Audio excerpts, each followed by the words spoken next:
Go ahead and call the meeting back to order. And we're going to go ahead to public comments. Members of the public wishing to address the City Council are required to fill out a yellow card. And that's about all I'm going to say other than 3 minutes. We're going to hold you to 3 minutes tonight because we have a full house and we're not going to go any farther than that. So when you hear the beep and me go like this, then it's over. Thank you. Conservation plus increases in Mojave water costs and operating costs have resulted in less net income for capital projects to maintain the quality of your system. We've gone from pumping and serving around 180 million gallons to less than 140 million gallons. That's a significant loss of revenues for the utility. You know, it's great that people conserve that, but consumption has decreased drastically.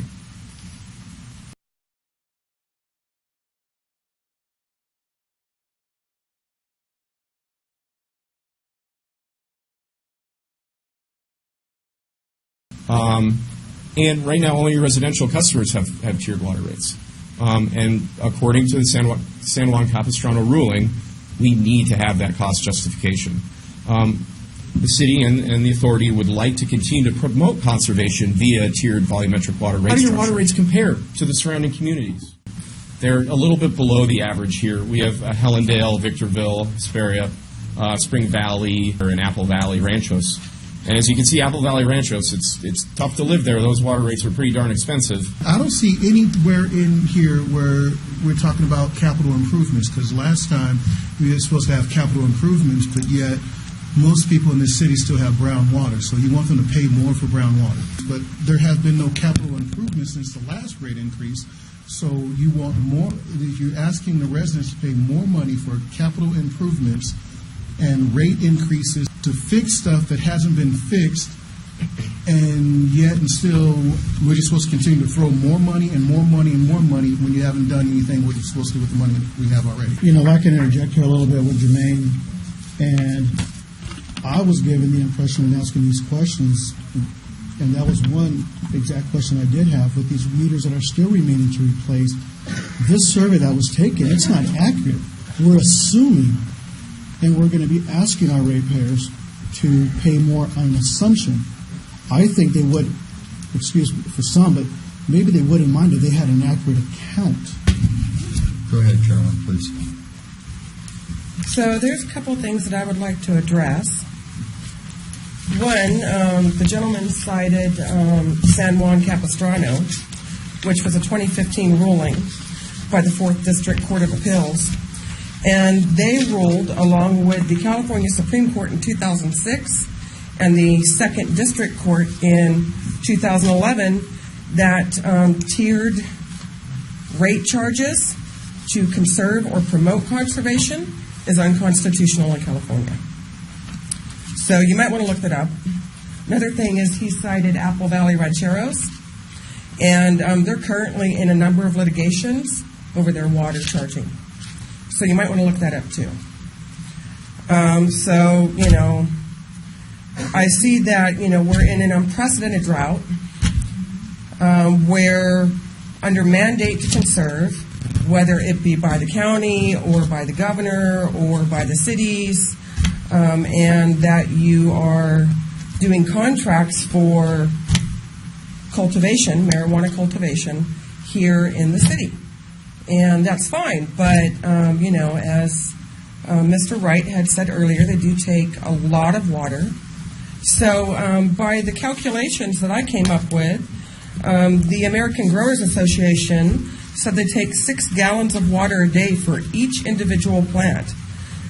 Since she recently sold 47 acres to a pot cultivator, that makes for 180,000 gallons of water a day.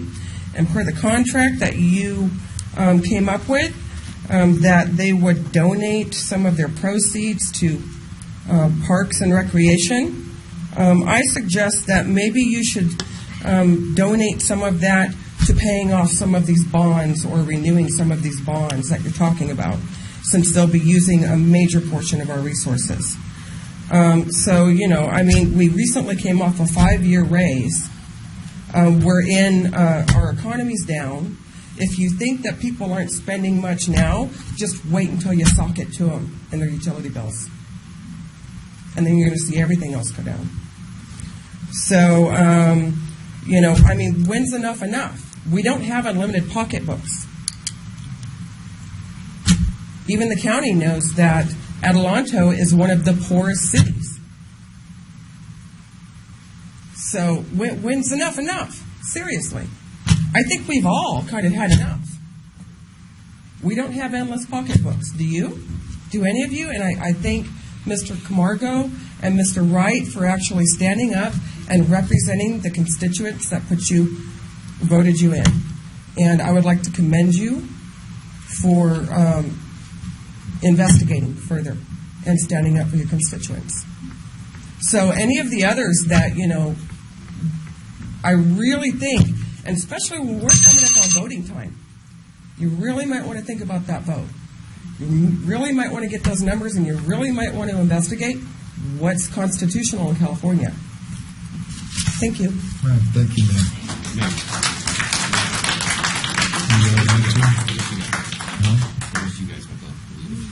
Oh, go ahead. I just want to clarify this to the council so you guys are aware that she is correct about that ruling that was in California. However, this rate structure is not set up to be a pro-conservation tiered rate. It's actually set up because it's a differentiation between the free water we get and the excess water we have to pay for. So the tier 1 is the rate is our operating cost for the free water. And then tier 2 is the operating cost plus the additional cost for the water that costs money. It's an incidental benefit that the second tier will help encourage water savings so that you stay at the lower water rate, but it is not actually set to encourage water conservation. Yes, in August of 2015, the 4th District Court stated that you do have to show that it's for services because no individual entity. All right, thank you, ma'am. Thank you. And I know no one wants to hear this, but I need 5 minutes to think for a second. All right? So we're going to take a 5 minutes. So it's 9:30. At 9:35, we're going to go ahead and reconvene real quick.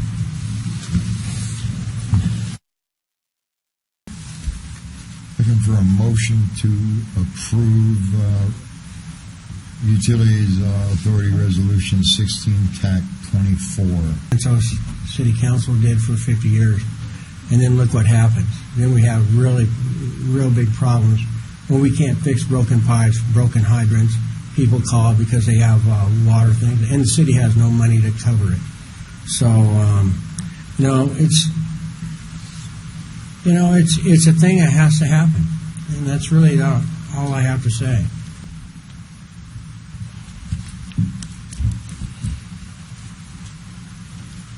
Any other council? I've had my say. Mr. Mayor? I do want to point out one aspect for legal consideration for the council. The city currently has a 3-tiered water rate, which has been ruled to be unlawful to encourage water conservation through multiple tiers. So the city will have to adopt some sort of new water rate at some point in the near future. It doesn't necessarily have to be this one, nor does it necessarily have to include rate hikes, but the city will have to adopt new water rates at some point. All right, anybody else on council? Yeah, I don't know whether to make my statement before or after. Now I'm going to call for a vote. So a yes vote means there's no hike. A no vote means there will be a hike. All right, I got Okay, it. now let's do a reverse roll. Yes, Your Honor. Mayor Kerr, Yes. Mayor Bertram Wright, Yes. Councilor Camargo, Yes. Councilor Glassford, No. Councilor Woodard.